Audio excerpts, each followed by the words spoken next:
நம்முடைய கர்த்தராகிய இயேசு கிறிஸ்துவின் பரிசுத்த நாமத்துக்கு கோடி கோடி கோடி சூத்திரம் உண்டாவதாக. நீங்கள்லாம் கர்த்தருக்குள் ரொம்ப சந்தோஷமாக இருப்பீங்க நான் விசுவாசிக்கிறேன். கர்த்தருக்குள் சந்தோஷமாக இருப்பதே நம்முடைய பலனாக இருக்கிறது. ஆமேன். ஆமாம், ஒரு ஊழிய விஷயமாக வெளியில் போயிருந்தேன். கர்த்தர் வல்லமையாய் ஒரு புது அனுபவத்துக்குள்ள ஊழியத்தில் தேவன் மகிமையாய் செயல்பட்டாங்க.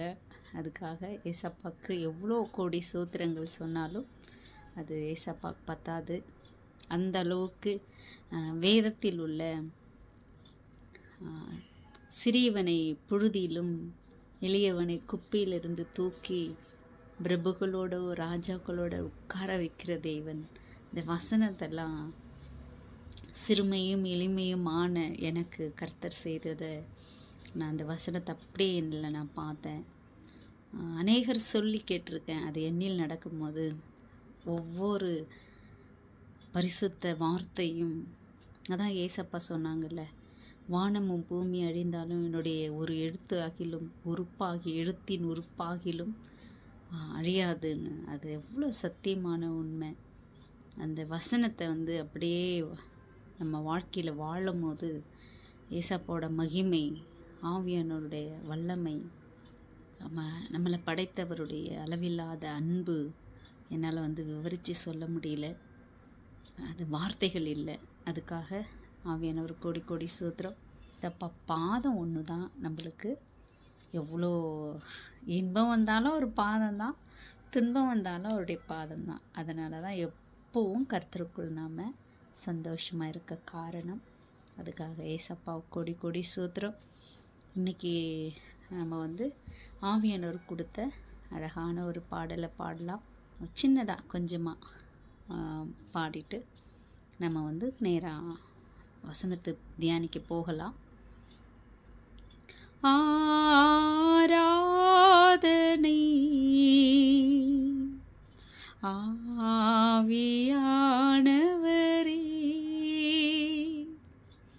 ஆராதனை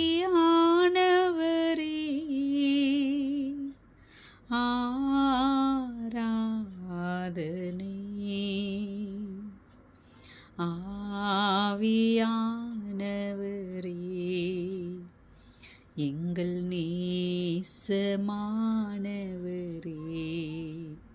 பரிசுத்தரே, அன்பின் தெய்வம் நீரே, எம்மை ஆளும் தெய்வம் நீரே, பரிசுத்தரே, அன்பின் தெய்வம் நீரே, எம்மை ஆளும் தெய்வம் நீரே. ஆமென். ஆமாம், ஆவியானவர் ரொம்ப ரொம்ப ரொம்ப ரொம்ப நேசமுள்ளவர்.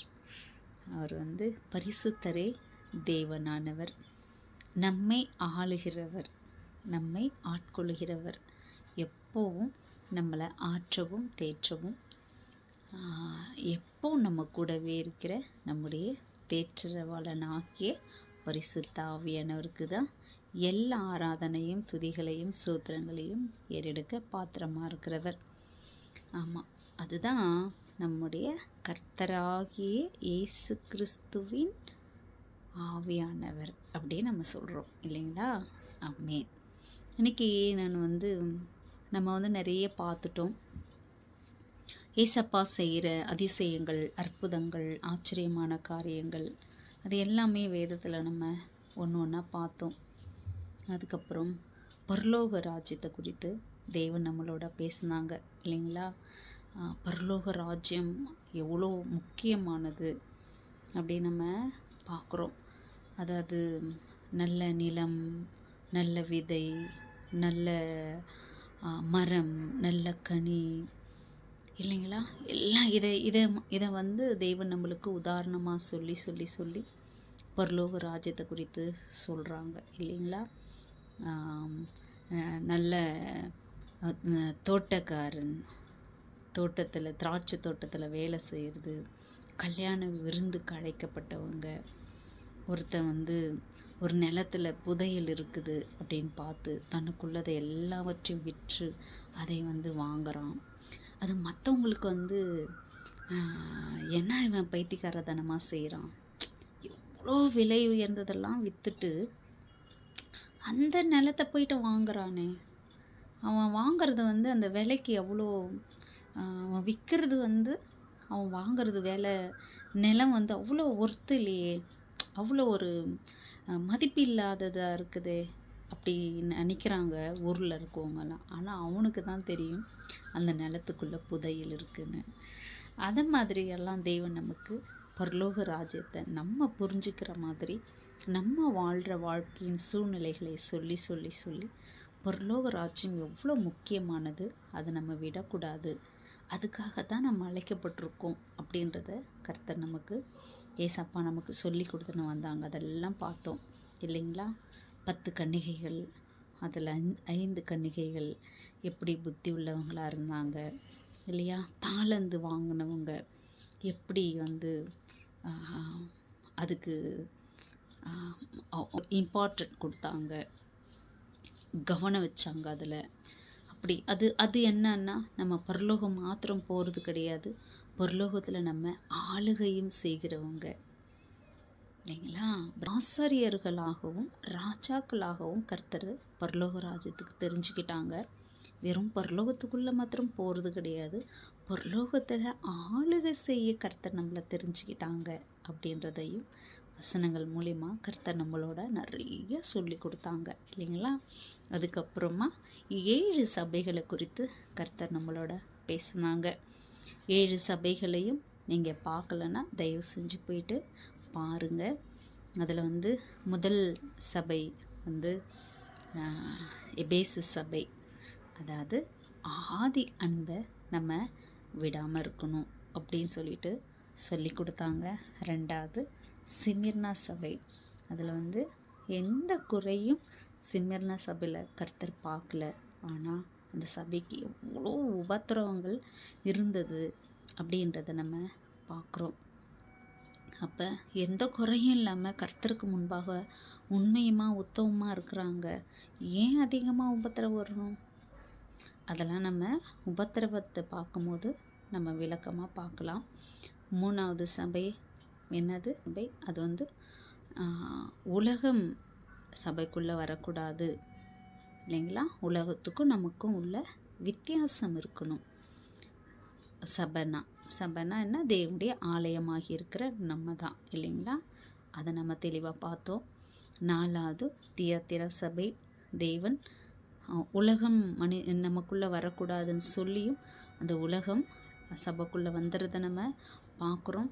அது வந்து 3 சபையும் வந்து தனிப்பட்ட ஒருத்தரை சொல்லிகிட்டே வந்து 4வது சபையில் சபை குரூப்பை பற்றி பேசுகிறாரு. ஒன்று சேர்றோம் இல்லையா, அந்த குழு, சபையாக குழுவாக சேர்றோம் இல்லையா, சபை கூடி வர்றதை விட்டுடக்கூடாதுன்னு சொல்கிறோம் இல்லையா, அது மாதிரி கூடி வர ஒரு சபையை குறித்து 4வது சபையில் சொல்கிறாங்க. அதில் 2 குரூப்பாக இருக்காங்க. அதில் வந்து ஒருத்தவங்க உலகத்துக்குள்ளே போயிடுறாங்க, இன்னொருத்தவங்க அதில் நிலச்சிருக்கிறாங்க அப்படின்றத தேவன் நமக்கு சொல்லி கொடுத்தாங்க. 5வது வந்து சர்த்தை சபை வந்து, அதாவது உங்ககிட்ட நான் எந்த கிரியையுமே பார்க்கல, நீ செத்து போயிருக்க, அதாவது இந்த கோமா ஸ்டேஜ் போயிடுவாங்க இல்லைங்களா, இது எல்லாமே இருக்கும், உயிரோடு இருந்து செத்து போயிருக்க, நீ விழிச்சிக்கோ, நீ விழிச்சிட்டு உனக்கு கொடுத்துருக்கிற சபையையும் ஆத்துமாக்களையும் உயர்த்தி அப்படி சொல்லி சொல்கிறாரு. 6வது பிலதெல்பியா சபையில் கர்த்தர் சிமிர்னா சபை பார்த்த மாதிரியே எந்த குறையும் இல்லாத ஒரு சபையாய் தேவன் அதை பார்க்குறாங்க.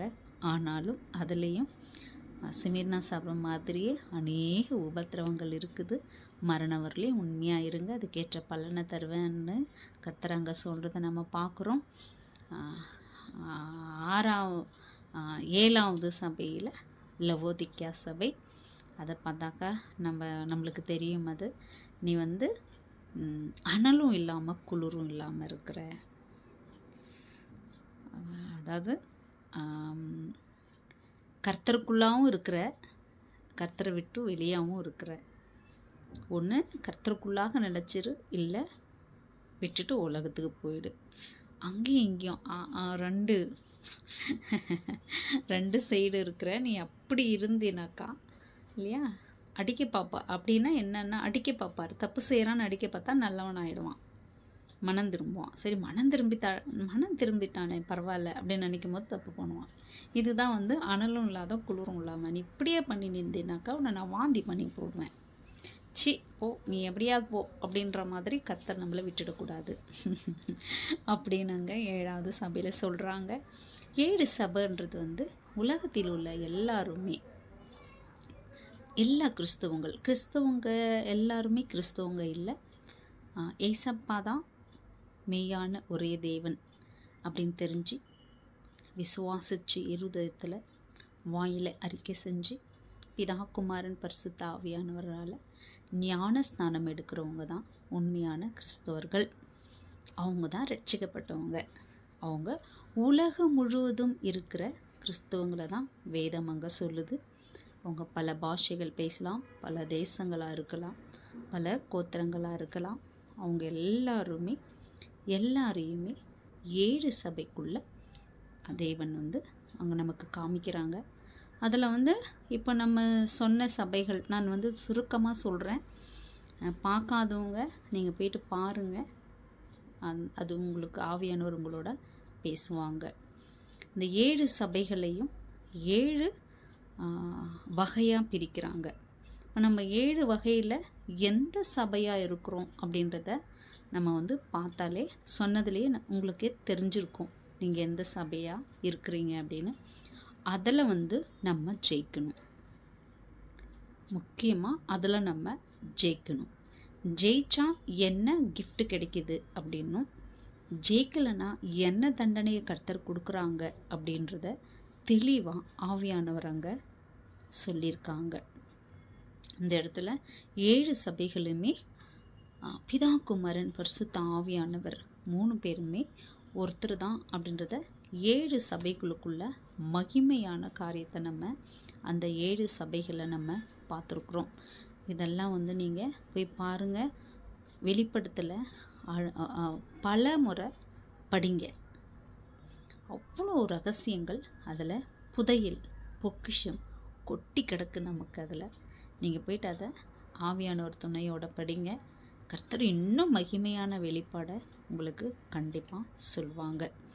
இந்த 7 சபைகள் 7 முத்திரைகள், 7 எக்காலங்கள், 7 கலசங்களை பற்றி பார்க்கணும் அப்படி சொல்லி நான் அதை வெளிப்படுத்தல் படிச்சுட்டு வரும்போது ஆவியானவர் சொன்னாங்க, 7 சபைகள் எடுத்துக்கொள்ளப்பட்டதில் நீ வந்து சொல்லிவிட்டு அதுக்கப்புறம்தான் நீ வந்து உபத்திரத்தை சொல்லணும் அப்படின்னு கர்த்தர் என்னோட பேசினாங்க. அப்போ தான் ரகசிய வருகை எடுத்துக்கொள்ளப்படுதல், அதாவது காணாமற் போகுதல், இந்த மகிமையான காரியம் நம்ம கிறிஸ்தவர்களுக்குள் மகிமையான காரியம் நமக்கு நடக்க போகுது. அதை படிக்கும் போதும் அதை யோசிக்கும் போதும் அவ்வளோ சந்தோஷம், அவ்வளோ மனமகிழ்ச்சி. அந்த செகண்ட் இதுவாக இருக்கக்கூடாதா அப்படின்ற ஒரு ஏக்கம் கூட இல்லைங்களா? தேவனுடைய பிள்ளைகளுக்கு மணவாட்டி வா என்பாளாக அப்படின்னு சொல்லிட்டு வேதம் சொல்லுகிறது. ஆமென். எல்லாருக்கும் தெரியும் ரகசிய வருகை இருக்குது. சிலர் இல்லைன்னு சொல்கிறாங்க. அது நமக்கு தேவையில்லை, அதை நம்பாதீங்க. கண்டிப்பாக ரகசிய வருகை உண்டு. அதுக்கடுத்தது 2ஆம் வருகை உண்டு. எல்லாருக்கும் ஒரு கேள்வி, ஒரு சந்தேகம் என்ன அப்படின்னா, ரகசிய வருகை உபத்திரத்துக்கு முன்னாடி வருமா, உபத்திரத்துக்கு அப்புறம் வருமா அப்படின்னு சொல்லிட்டு ஒரு கன்ஃபியூஸ் எல்லாருக்குமே.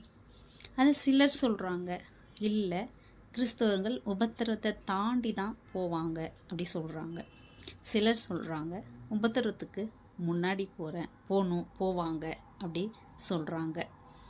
நம்ம வேதத்தில் நானும் அப்படி நிறைய தேவனுடைய பிள்ளைகள் தாசர்கள் அது சொல்லி நான் கேட்டிருக்கேன். ஆனால் நான் உட்காந்து படிக்கும் அது ஒருத்தர் இப்படி சொல்கிறாங்களே அப்படின்றத விட நம்ம வந்து வேதத்தை எடுத்துகிட்டு உட்காந்து ஆவியானவர்கிட்ட கேட்கும்போது ஆவியானவர் அவ்வளோ அழகாக நமக்கு அங்கே சொல்லித்தராங்க. எனக்கு என்ன ஒரு அதிசயத்தை நான் வந்து வெளிப்படுத்தலில் தெரிஞ்சுக்கிட்டேன் அப்படின்னா, நிறைய பேர் வந்து வெளிப்படுத்தல் வந்து புரியல, தெரியல அப்படி சொல்கிறாங்க. கண்டிப்பாக சொல்கிறாங்க, வெளிப்படுத்தல் தான் வந்து ஸ்வீட்டாக இருக்குது. இந்த 66 புத்தகத்தினுடைய ஸ்வீட்டும் சுவையும் 66 விதமாக அப்படியே கணக்கு சொல்ல தெரியல. அந்த அளவுக்கு அவ்வளோ அழகாக ஆவியானவர் பல முறை படிப்பேன். நான் பல முறை படிச்சிடுவேன். பைபிள் படிச்சுட்டு ஸ்டார்ட் பண்ணுறது எதுனா வெளிப்படுத்தல் தான், முடிகிறது எதுனா வெளிப்படுத்தலாக தான் இருக்கும். படிக்க படிக்க படிக்க படிக்க ஒவ்வொரு டைமும் ஒவ்வொரு ரகசியங்களை, ஒவ்வொரு வெளிப்பாடுகளை ஆவியானவர் அவ்வளோ அழகாக கொடுத்துட்டு இருக்காங்க. அதுவும் இப்போ வந்து தேவன் அந்த வெளிப்பாடை தேவன் வருகிற நாட்களில் கொடுக்கறது வந்து அதிசயமாக இருக்குது, ஆச்சரியமாக இருக்குது. வந்து அந்த ரகசிய வருகை கடைசி காலத்தை பற்றியெல்லாம் ரொம்ப ஆர்வமாக கேட்குவேன். யார் சொன்னாலும் 1000 வாட்டி பேசினா கூட அது திரும்ப திரும்ப திரும்ப அதை மாதிரி ஒரு கேட்குற வாஞ்சை எனக்கு. அது அப்பெல்லாம் வந்து கேட்குவேன் அவ்வளோதான். ஆனால் இப்போ வந்து ஆவியானவர் இதை வந்து நீ சொல்லணும்னு சொல்லும் போது நானாக உட்காந்து அதை ஆவியானவர் துணையோடு படிக்கும்போது தான் அவ்வளோ பெரிய ரகசியங்கள் கர்த்தர் எனக்கு வெளிப்படுத்தினதை ஆச்சரியமாக இருந்தது, சந்தோஷமாகவும் எனக்கு இருந்தது. அல்லேலூயா, ஸ்தோத்திரம். கண்டிப்பாக கர்த்தர் இங்கே உட்காந்து வெளிப்படுத்தல் படிங்க. இதை விட ரகசியங்களை கர்த்தர் உங்களுக்கு சொல்லி தருவாங்க. அதுக்காக ஆவியானவர் கோடி கோடி ஸ்தோத்திரம். ஒவ்வொருத்தரத்துக்கு முன்னாடி தான் எடுத்துக்கொள்ளப்படுதல் வரும், காணாமல் போகிறது வரும். முதல் நமக்கு ஆதாரம், வேதத்தின் ஆதாரத்தோட நம்ம ஆதியாகமம் 5ஆம் அதிகாரத்தில் முதல் ஏனோக்கு எடுத்துக்கொள்ளப்படுறாங்க இல்லையா? கர்த்தர் ஏனோக்கோட 300 வருஷம் சஞ்சரித்தார் அப்படின்னு நம்ம பார்க்குறோம் இல்லைங்களா? 5:21 அது நம்ம பார்க்குறோம். ஏனோக்கு 65 வயதான போது மெத்துசலாவை பெற்றான். ஏனோக்கு மெத்துசலாவை பெற்ற பின் 300 வருஷம் தேவனோடு சஞ்சரித்து கொண்டிருந்து குமாரரையும் குமாரத்திகளையும் பெற்றான். ஏனோக்குடைய நாள் எல்லாம் 365 வருஷம். ஏனோக்கு தேவனோடே சஞ்சரித்து கொண்டிருக்கையில் காணப்படாமற் போனான், தேவன் அவனை எடுத்துக்கொண்டார் அப்படின்னு நம்ம அங்கே பார்க்குறோம். என்ன மகிமையான ஒரு காரியம் பாருங்க. அந்த காலத்தில் எல்லாருக்கும்னா அது ஏசப்பா வந்து அவங்க ஆதாம் ஏவாள் கீழ்ப்படியாமல் அங்கே விட்டு விரட்டிட்டாங்க, அவ்வளோதான். அதுக்கப்புறம் தேவனோட ஐக்கியம் இல்லைன்னு நம்ம சில பேர் நினைக்கிறாங்க. அதுக்கப்புறம் தான் கர்த்தர் அவங்கள விடாமல் கவனிச்சிருக்காங்க. இப்போ கர்த்தரும் அவங்களோட பேசாமல் உறவு கொள்ளாமல் இருந்திருந்தா ஏனோக்கோட அவர் சஞ்சரித்திருக்க முடியாது. சஞ்சரிப்பு அப்படின்னாக்கா வாழ்கிறது, தேவனோட வாழ்கிறது. எப்பயா ஒரு டைம் அல்ல, வாரத்துக்கு ஒரு முறை ஆலயத்துக்கு போகிறது இல்லை, மாதத்துக்கு ஒரு வாட்டி ஏசப்பாவோட ரத்தத்தை சரீரத்தை நம்ம வாங்கி சாப்பிட்றது இல்லை வருஷத்துக்கு ஒரு வாட்டி போயிட்டு கர்த்தர் சமூகத்தில் இருக்கிறது இல்லை. தினந்தோறும் ஒவ்வொரு செகண்டும் கர்த்தரோட நம்ம வாழணும். அதுக்கு தான் ஆவியானவர் நம்ம கூடவே இருக்காங்க. இந்த மாதிரி ஏனோக்கு கர்த்தரோட வாழ்ந்திருந்திருக்கிறாரு, அதுவும் தன் மனைவி பிள்ளைகளோட. அது கர்த்தரோட வாழ்ந்துன்னு இருக்கும்போது, அதாவது சஞ்சச்சுன்னு இருக்கும்போது, அவரோட உறவாடி பேசிட்டு இருக்கும்போது அங்கே வேதம் சொல்லுது, 24வது வசனத்தில் 5:24 ஏனோக்கு தேவனோடே சஞ்சரித்து கொண்டிருக்கையில் காணப்படாமற் போனான், தேவன் அவனை எடுத்துக்கொண்டார். அப்போ காணாமல் போகிறது தான் ரகசிய வருகை, எடுத்துக்கொள்ளப்படுதல் தான் ரகசிய வருகை. காணாமல் போயிடுறாங்களாம் பாருங்கள், இருக்கிறவங்க அப்படியே காணாமல் போயிடுறாங்களாம். என்ன மகிமையான ஒரு காரியத்தை நம்ம பார்க்குறோம் இல்லைங்களா? அடுத்தது இவங்க நம்ம பார்க்குற ஆள் யார்? மரிக்கல, தேவனோட பேசிட்டு இருக்கும் போதே தேவன் அவரை எடுத்துக்கிறாங்க அப்படின்றத தெளிவாக நம்ம இங்கே பார்க்குறோம் உயிரோடு இருக்கும் போதே. அடுத்தது நம்ம பார்க்குறது 2 ராஜாக்கள் 2ஆம் அதிகாரம் 11வது வசனத்தில் எலியாவும் அதே மாதிரி எடுத்துக்கொள்ளப்படுறாங்க சுழல் காற்றுனால. அதை நம்ம பார்க்குறோம் இல்லைங்களா? இவங்க 2 பேருமே உயிரோடு இருக்கும் போதே, அதாவது பழைய ஏற்பாட்டிலேயே எடுத்துக்கொள்ளப்படுதல், ஆதி ஆகமத்திலேயே வந்துடுச்சு எடுத்துக்கொள்ளப்படுதல். எப்படி ஆதி ஆகமத்தில் எடுத்துக்கொள்ளப்படுதல் முதல் வருதோ, அதே மாதிரி வேத முடிவுகள் கூட வெளிப்படுத்தல் கூட எடுத்துக்கொள்ளப்படுறதை தான் நம்ம பார்க்குறோம். இப்போ ஆதி ஆகமத்திலிருந்து வெளிப்படுத்தல் வரலையும் எடுத்துக்கொள்ளப்படுதலை நம்ம தெளிவாக தேவன் நமக்கு சொல்லி கொடுத்துருக்குறாங்க. அதுக்கப்புறம் அடுத்தது ஏசப்பா மரித்து உயிரோடு எழுந்தது ஏசப்பா முதல்ல. அப்போ மரித்தவர்கள் கூட இல்லையா, நம்ம ஏசப்பா மரிக்கலை, ஏசப்பா ஜீவனை கொடுத்தாங்க. மரிக்கிறது தானாக மரிக்கிறது. நம்ம ஏசப்பா நமக்காக மரிக்க வந்தாங்க. அவர் ஜீவனை அவரே கொடுத்தாங்க. அதே மாதிரி அவர் ஜீவனை அவரே உயிரோட வந்தாங்க. ஏன்னா மரித்து 3ஆம் நாள் உயிரோட எழுந்து எல்லாரும் முன்னாடியும் உயிரோடவே எடுத்துக்கொள்ளப்பட்டாங்க ஏசப்பா இல்லையா? தெசலோனிக்கேயர் 4:16 இது அழகாக சொல்லுவார் பவுல். ஏனெனில் கர்த்தர் தாமே ஆரவாரத்தோடும் பிரதான தூதனுடைய சத்தத்தோடும் தேவ எக்காலத்தோடும் வானத்திலிருந்து இறங்கி வருவார். அப்பொழுது கிறிஸ்துவுக்குள் மரித்தவர்கள் முதலாவது எழுந்திருப்பார்கள். பின்பு உயிரோடு இருக்கும் நாமும் கர்த்தருக்கு எதிர்கொண்டு போக மேகங்கள் மேல் அவருடைய கூட ஆகாயத்தில் எடுத்துக்கொள்ளப்பட்டு இவ்விதமாய் எப்போதும் கர்த்தருடைய கூட இருப்போம். ஆகையால் இந்த வார்த்தைகளினாலே நீங்கள் ஒருவரை ஒருவர் தேற்றுங்கள். இந்த வார்த்தையை சொல்லி தான் நம்ம தேற்றணும்.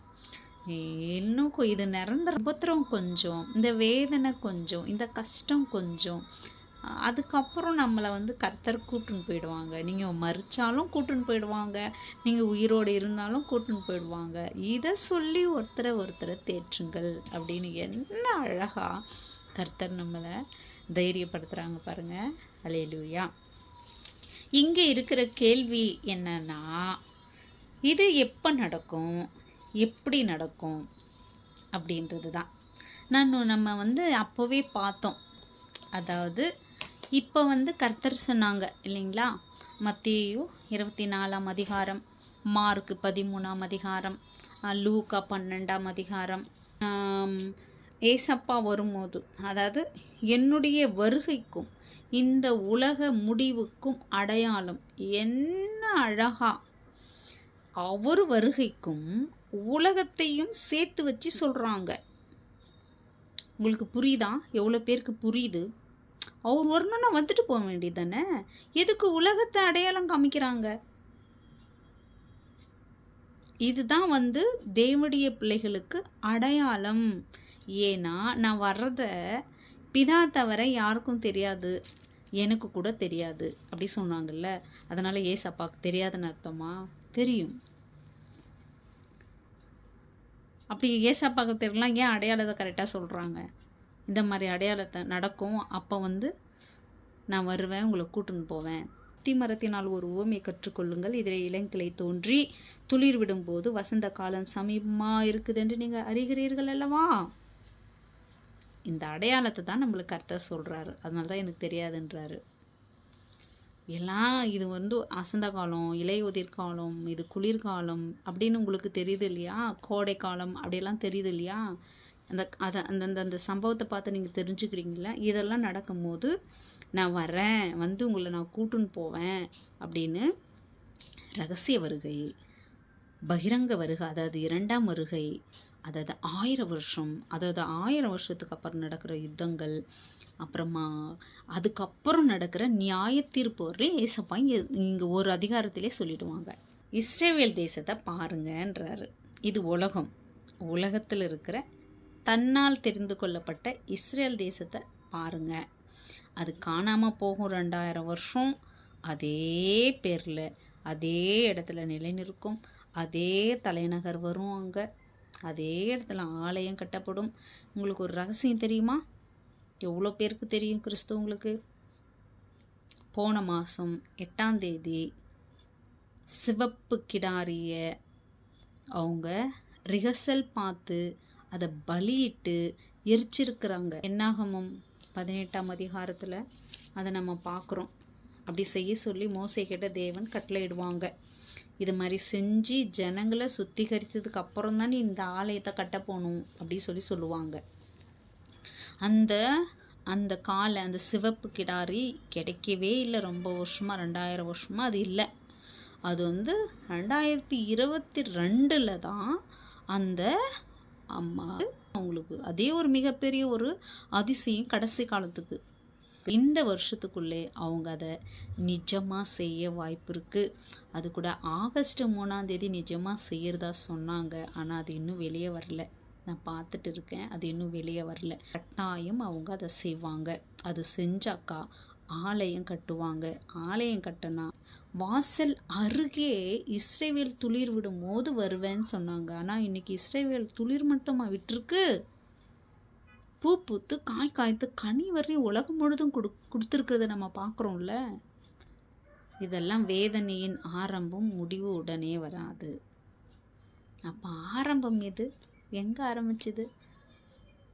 கர்த்தர் சொன்னது எங்கே ஆரம்பிச்சது? அப்போஸ்தலர் 2ஆம் அதிகாரம் 17ஆவது வசனத்தில் அது அங்கே ஆரம்பிக்குது. 3:1 கர்த்தர் சொன்னது 3:1 ஆரம்பிக்குது. 1 ஆவியானவர் வராங்க. எல்லா ஜாதிகள், ஜனங்கள், பாஷக்காரர், கோத்தர்கள் எல்லார் மேலேயும் ஆவியானவர் வர்றதை அங்கே நம்ம பார்க்குறோம். 2வது அந்த இடத்துல உபத்திரவங்களும் வர்றதை நம்ம பார்க்குறோம். அதே இடத்துல எல்லா யுத்தங்களும் சண்டைகளும் அங்கே இருந்து எல்லாம் ஏசப்பா சொன்ன அது 3மே அங்கே ஆரம்பித்து வேதனையின் முடிவு காலத்தில் நம்ம இருக்கோம். இந்த வேதனையின் முடிவே நம்மளால் சகிக்க முடியலன்னா உபத்திரவம் எப்படி இருக்கும்? ஏசப்பா சொன்னாங்க, இந்த உலகம் உண்டானது முதல் நடக்காத கொடுமைகள், வேதனைகள் இந்த 7 வருஷத்தில், அதாவது எடுத்துக்கொள்ளப்படுதல், நம்ம காணாமற் போகி ரகசிய வருகை வந்ததுக்கு அப்புறம் நடக்கும் அப்படின்னு கர்த்தர் சொன்னாங்க.